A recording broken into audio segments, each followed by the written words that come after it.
So, Mr. Dennison, do you have any objection to him moving in as an expert? No. All right, then I'll move him in as an expert in statistical and forensic analysis of social media. Okay? Yes, sir, your question. Mr. Schnell, what were you asked to do in this matter?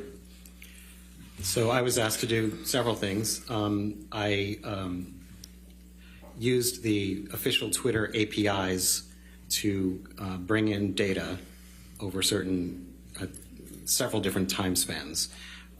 Initially, it was April of 2020 to January of 2021, and analyzed various hashtags and things like that. And what is significant about April 2020? I understand that April 2020 is related to the alleged defamatory statements by Mr. Waldman.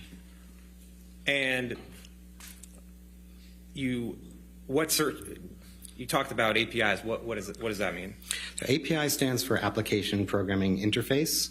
That is a service that's provided by companies like Twitter so that professionals can write programs to query Twitter to ask for various things. In this case, I use two of their APIs.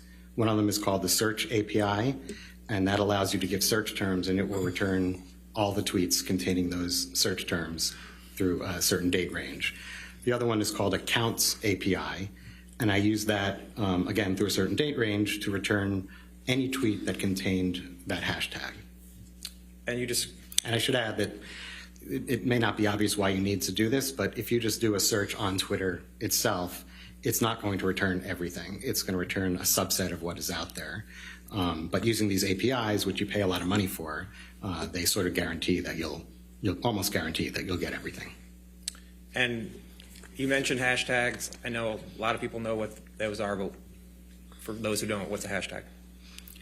Well, hashtags are a function of Twitter. They're really just part of the text of a tweet or a profile, and it's convenient to put things in hashtags so that when somebody searches, they can search for a particular hashtag and it'll come up. And did you choose particular hashtags to search for? I did. And how did you choose which hashtags to use?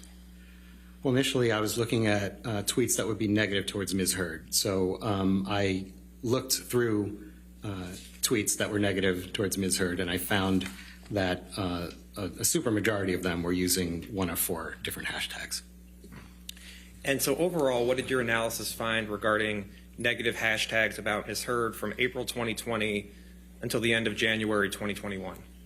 Well, there were over 1,243,000 and change uses of those hashtags during that time frame you just mentioned.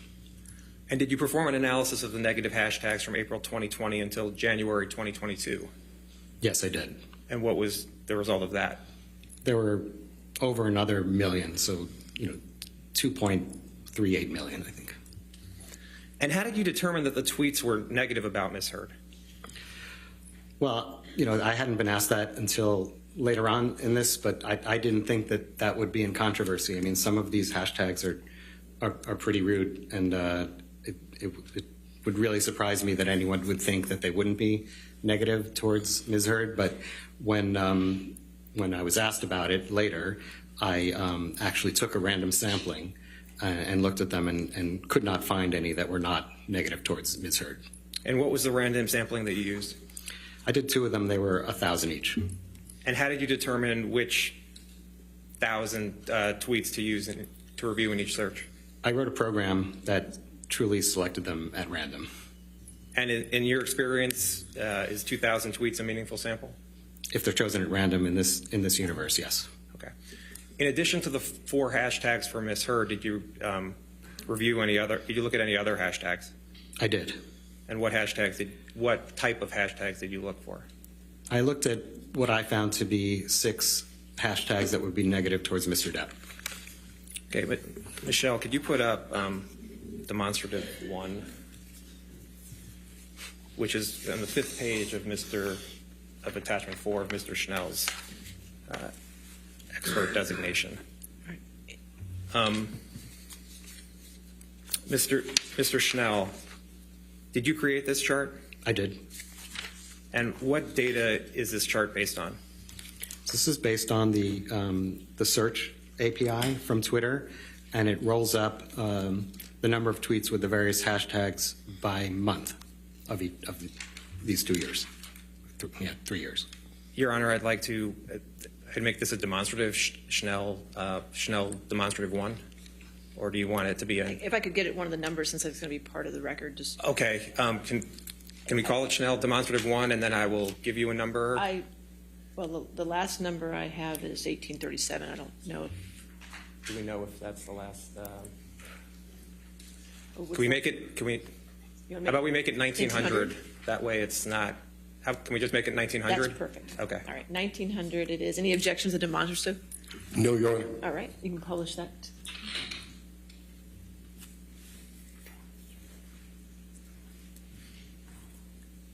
And is this the chart you made, Mr. Schnell? It is. Okay.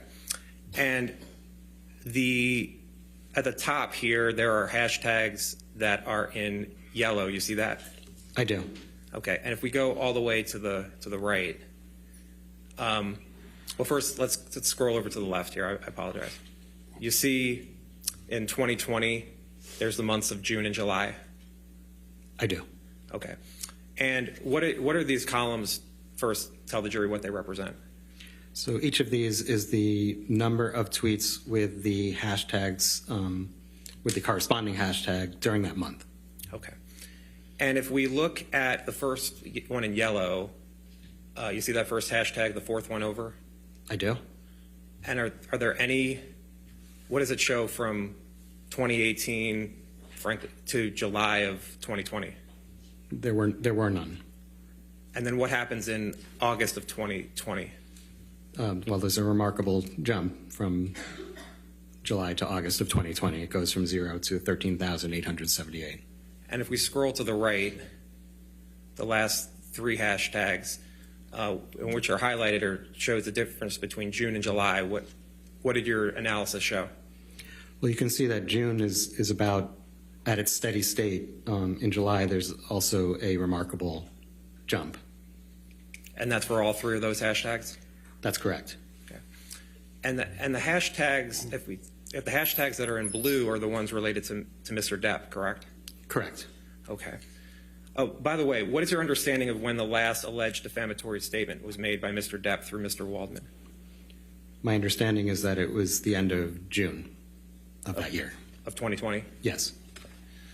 Now, looking at the hashtags that are highlighted in blue for Mr. Depp, for the months of November and December of 2018 and January of 2019, what does your analysis show? Well, I see a remarkable jump in November of 2018, and then it starts to, well, it goes way down in December of 18 and January of 19. Okay. And do you know when Misheard wrote the op-ed in this matter? My understanding is that it was December of 2018. Okay. And if we go to November of 2020 for the hashtags related to Mr. Depp, if you see the difference between October of 2020 and November of 2020, what do you see there? I also see a large jump from October to November of 2020. Okay. And if we look at the last hashtag in blue that says Johnny Depp is a wife beater, what does that show what did your analysis find in terms of tweets with those hashtags? It looks to me that also, I mean, there are none prior to, well, little here and there. There are single-digit ones, but prior to November of 2020, there are basically none, and then it jumps up to over 2,000. And do you know what happened in November of 2020? My understanding is that's when the UK trial ended. Okay. We can take this down. And can you put up demonstrative 2, which will make 1901, which will identify as 1901. That's fine, 1901. Any objection? No, Your Honor. All right, 1901 can be published.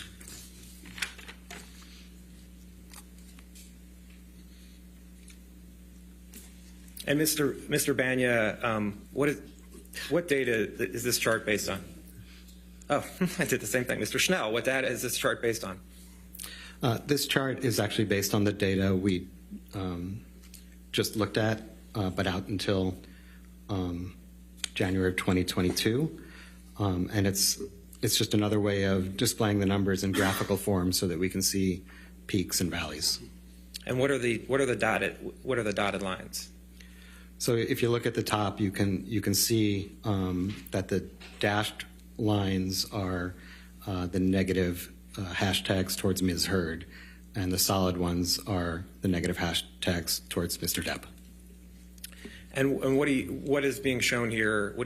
In your analysis, what is shown with the tweets related to Misheard? Well, you can see that there's a huge spike in February of 2020, which I believe Mr. Waldman just testified that that's when he leaked an audio tape of some kind. There's also a notable, remarkable spike in July of 2020, in November of 2020, and then in March of 2021. And the spike in February 2020, that came before the alleged defamatory statements, correct? Which one? The spike in February 2020. That is correct. And even though that spike came in before the alleged defamatory statements, even taking account for that spike, what time period has more negative tweets about Misheard, before or after April 2020? Right. So even taking into account this really large spike in February of 2020, and you look at from the beginning of 2018 until the beginning of 2022, there are a majority of the negative tweets are between April of 2020 through the beginning of 2022. And do you recall at your deposition being asked that a spike in negative hashtags occurring before April 8th, right before April 8th, 2020? Objection, hearsay. I would ask about his attorney. Overruled. Go ahead. I remember questions regarding particular dates, yes. And what's your understanding as to why there was more negative tweets in April 6th and April 7th than April 8th, 2020? Objection, no foundation. Was there more negative tweets on April 6th and April 7th than in April 8th, 2020 as it relates to Misheard? Right. If you look at the day-by-day counts, which I supplied to Mr. Depp, and you can see that there's a spike that begins on April 6th and goes for a few days. So April 6th is, to my understanding, before what people are calling the alleged defamatory statement. And did you look at the tweets for April 6th and April 7th? I did. And what did you find? I found that there are Waldman statements that are the same as on the 8th, on the 6th, and the 7th. The Daily Mail on the 6th, and Vanity Fair on the 7th. And what terms were being used? Well, hoax is certainly used in each of them. I think abuse hoax is used in one of them. I don't have it in front of me, but generally speaking, in the 7th, I think it's the same exact terms that are used in the one on the 8th, but the 6th may be slightly different, but it has the word hoax. Okay. If we can go to the second page of this demonstrative. What's being shown in the second page of this demonstrative? So this is generally, it's the same data as the first one, but I've removed one hashtag, the Justice for Johnny Depp hashtag, because it kind of overwhelms all the others because there are so many of them. And by removing it, it sort of rescales the graph, and you can see the others much better. And even though they looked really tiny in the previous page, you can see that they're big numbers, over 100,000 and stuff. So this shows, and if you look between the two, you can see that the curves are the same. So it shows like a mathematical correlation between all the hashtags. So what do you mean by mathematical correlation? Well, they're correlated. You can see the numbers go up and down at the same place. So So I'm understanding the hashtags are essentially all going up and down at the same times? Correct. Okay. Thank you. And can we put up demonstrative exhibit 3? Which will make 1902. 1902. That's yes. fine. Thank you. All right, any objection to 1902? No, this is demonstrative. Demonstrative, yes. Okay. You can publish that.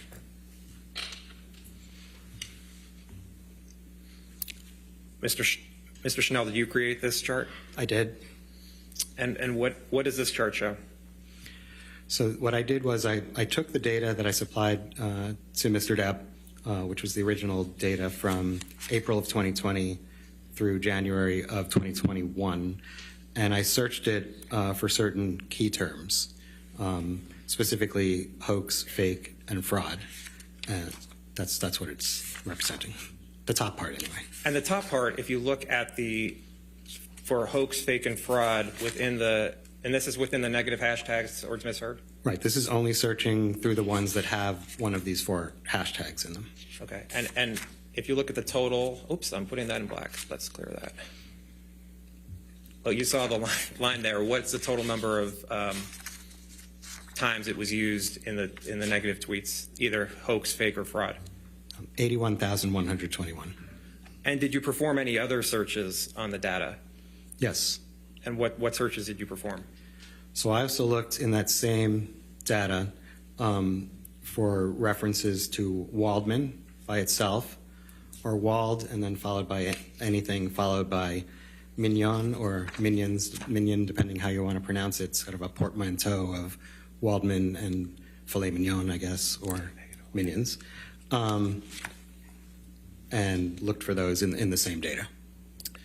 And in terms of the percentage of the amount of times Waldman or Waldmignon was used in the negative hashtags from April 2020 through, is it January 2021? The percent? Yeah, what's the percentage? Yeah, so I found over 25% of the negative hashtag tweets, or 1 out of every 4 on average, had either Waldman or Waldmignon. And I see you ran searches for hoax, fake, fraud, rather than abuse hoax in quotes or sexual violence hoax in quotes. Why didn't you run those searches? Objection, compound. Overruled.